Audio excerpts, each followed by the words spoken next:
দুনিয়ায় এত কিছু থাকতে তুই মসজিদের মাইক চুরি করতে গেছিলি কেন? ভাবছিলাম আল্লাহর জিনিস চুরি করলে কেউ কিছু বলবে না। আমি বুঝলাম না, ইমাম সাহেব তোরে হাতে নাতে ধরার পরে ছাইড়া দিল কেন? ইমাম সাহেবরে বললাম আজান বাসা পর্যন্ত পৌঁছায় না, তাই সামনে নিয়ে লাগাচ্ছি।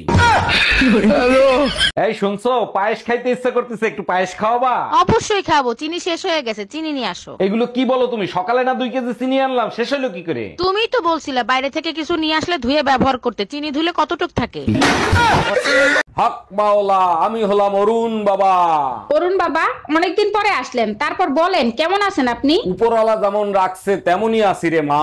বাবা, আমার স্বামীর জন্য একটু দোয়া করে দেন, উপরওয়ালা যেন তারেও ভালো রাখে। বিবাহিত পুরুষের হাত উপরওয়ালার থাকে না, বউয়ের কাছে থাকে। বউ যেমন রাখে তেমনই থাকে রে মা। পাল ফালাইতে চশমা নেছস, যদি খাবারের ভিতরে চুল পাই। আরে অরুণ ভাই, কি হয়েছে? ভাবিরে বকাঝকা করতেছেন কেন? আর ভাবি বললেন না, প্রতিদিন খাবারের ভিতরে চুল পাই। কেন ভাই, ভাবি চশমা পরে রান্না করে না? চশমা পরে রান্না করে না, চশমা পরে মোবাইল দেখে।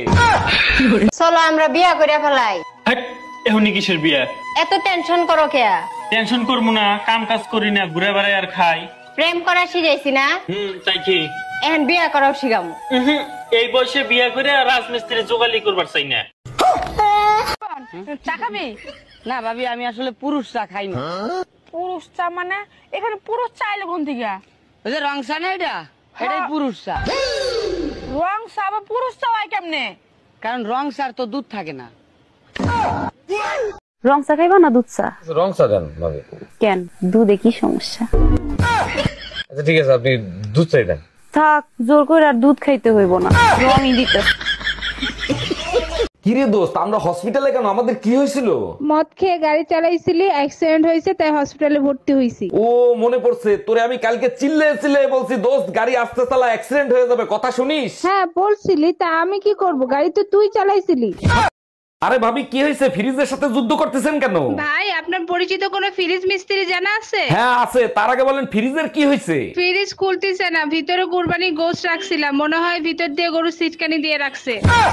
এই শুনছো, পায়েস খাইতে ইচ্ছা করতেছে, একটু পায়েস খাওয়াবা? অবশ্যই খাবো, চিনি শেষ হয়ে গেছে, চিনি নিয়ে আসো। এগুলো কি বলো তুমি? সকালে না 2 কেজি চিনি আনলাম, শেষ হলো কি করে? তুমিই তো বলছিলে বাইরে থেকে কিছু নিয়ে আসলে ধুয়ে ব্যবহার করতে, চিনি ধুলে কতটুক থাকে।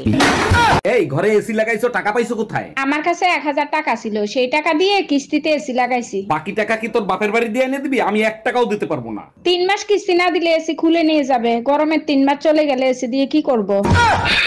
হ্যালো, 1 মাস হয়ে গেছে বাপের বাড়ি রেখে গেছো, এর ভিতরে একটা ফোন দেওয়া জরুরি মনে করলা না? আমার কি পাগলে কামড়াইছে? মৌমাছির চাকে ইটা মারবো? বাজে কথা বলবা না, আমি যদি এর ভিতর মরে যাইতাম তাইলে কি হইতো? কেন, আমি কি তোমাদের গোরস্থানের চাবি নিয়ে আইছি?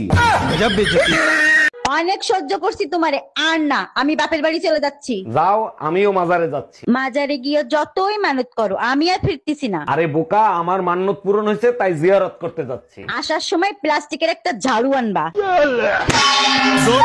ডাক্তার, অপারেশন আমি করব, কিন্তু আমার একটা শর্ত আছে। কি শর্ত বলেন? যে কয়দিন অ্যাডমিট থাকবো সেই কয়দিন সুন্দর একটা নার্স রাখতে হবে। এই বুড়ো বয়সে আপনি লুচ্চামি করতেছেন, আপনার লজ্জা করে না? আপনি ভুল বুঝতেছেন, আমার বদমাইশ একটা ছেলে আছে, সুন্দর নার্স থাকলে তার বাহানায় আমারে 2 বেলা দেখতে আসবে।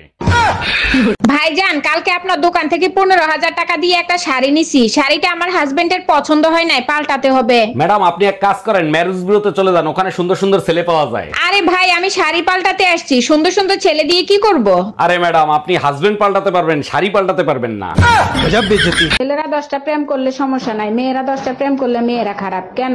একটা চাবি দিয়ে যদি 10টা তালা খোলা হয় তখন তারে কি বলে? মাস্টার কি?